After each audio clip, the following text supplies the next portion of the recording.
Ayan. Magandang hapon sa iyo, Sir Leo. Na-receive ko na pala yung pinagkaloob mo sa akin gamit. Kaya eto, nagpapasalamat ako sa iyo ng marami at ipinagkaloob mo sa akin to. Nawa, patnubayan ako nito at gabayan. Hinihiling ko rin sa Panginoon nating pinakamakapangyarihan na gabayan ako lalo. At nang galing naman sa kanya to, at ito ay kanyang instrumento upang ako ay gabayan lagi parati. At unang-una rin, pasalamat talaga ako sa iyo at ikaw lang ang nakapagbigay sa akin ito. Kaya more blessings to come.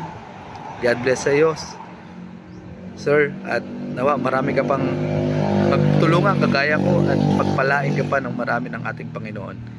Ito nga pala, Sir, yung gamit na ipinagkaloob mo sa akin. No? Narito na siya. Yan, salamat, Sir. At talagang maganda pagkakabalot mo. Talagang maingat na maingat na ibinigay sa atin at ipinagkaloob ng ating Panginoon. Sir, ito nga pala yung aking sinasabi ko sa yung paa ko. Nagkaroon ako ng kulibra sa aking paa. Tapos ito yung isa kong paa na naputol, oh, dahil sa akin diabetic. Maraming salamat sa iyo at gagabayan ako lalo nito palagi. At binigyan mo ako lalo ng pag-asa upang ako yung manatiling bigyan pa lalo ng lakas ng ating Panginoon at sa gabay nitong mga gamit na ipinagkaloob mo. Hanggang sa muli, Sir. Maraming salamat sa iyo. Thank you. Thank you ng marami. Salamat. God bless and more blessings to come.